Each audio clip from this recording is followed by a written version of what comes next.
Hi, I'm the Giz, and as you see, we're in the world of Gizborn, and we're back here for another Wine Institute. That's an instant tutorial about wine. That's one name we've picked. Pick another name if you want and send it to us. Matter of fact, put it right on the comments section. If you scroll down to the bottom of the page, there's a spot there to put it in. Please do. Or any other comments that you have to make. Which reminds me, before we get to the subject of the day, we had a comment from a chap from Australia earlier in an earlier toot. I said that the best wine comes from vineyards that have a southeast facing slope because of the morning sun rising, hits the vines that are on that slope. Got a call coming in, so sorry, I can't miss this one. All right, there we go. All right, let's see if we got that lined up fairly well. Sorry about the call. It was a business associate calling me because it's lunchtime to see if I wanted some lunch, and he was buying. So you know I'm eating. Anyhow, we were talking about the south slopes, southeast facing slope. Well, any dunce would know, except for me of course, that if you're south of the equator, just the opposite is true. It must be a northeast facing slope so that you catch that, the vines catch that morning sun, therefore easterly, and north facing because north facing would be into the sun, where in the southern hemisphere, the south side of the mountain, the south side of the house, the south side of anything is the shady area, where in the northern hemisphere here, the north side of the house is the shady area. Okay, so stand corrected. Thank you very much for that. Got to remember that there's more than one point of view, as in everything. Balanced budgets and such.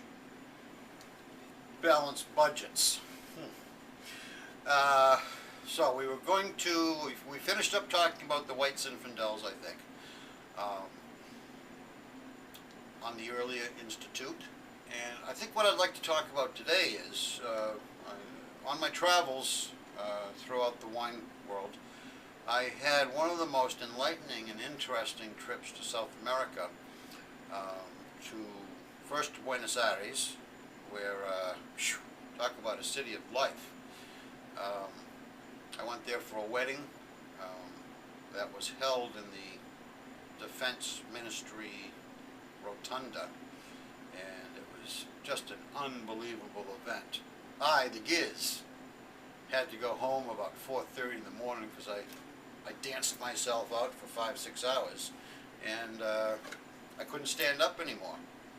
You know, those leather boots and leather suits that they have in Argentina kind of got to me. Anyway, moving back to Argentina.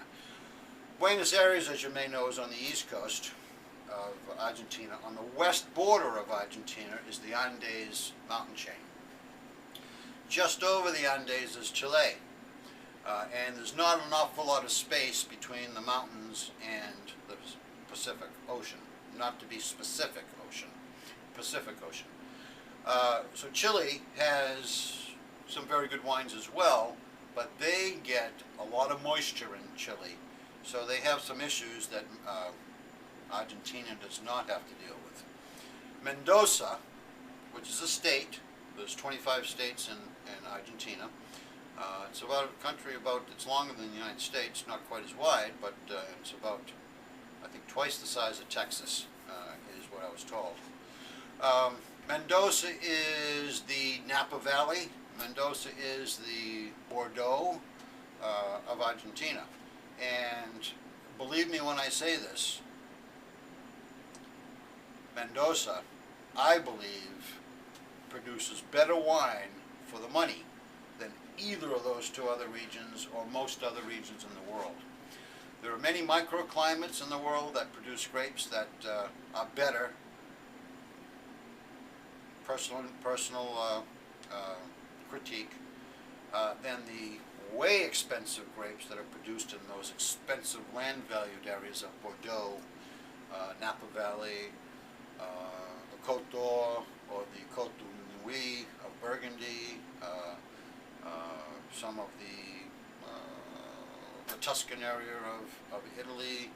You know, there are areas of the world which have hundreds of years produced fabulous wines that the property value is just up there. It's like a waterfront property on Cape Cod here in Howardsport. Fat stacks. Anyway, Argentina. Mendoza, as you may or may not know, a lot of the countries of South America are populated by an array of European folk and Pacific Rim folk. Because, like America, people who left these other areas of the world populated these areas that were politically free, religiously free, and the people that went there, for the most part, were honest, free-thinking people. So Mendoza, as I said, was on the dry side of the prevailing winds, which, for wine, is a great thing. The moisture that comes in off the Pacific is drained by the Andes Mountains for the most part. Now, there are 3 rivers that come out of the Andes where the water comes from. Pure, sparkling, Rolling Rock water. Think about putting a brewery down there. So the water source for Mendoza is fine. They get plenty of water. Matter of fact, the water district is controlled by the farmers, not the government. Very, very, very smart. Government screws things up. Bureaucracy makes it expensive. Rules, regulations that don't make sense.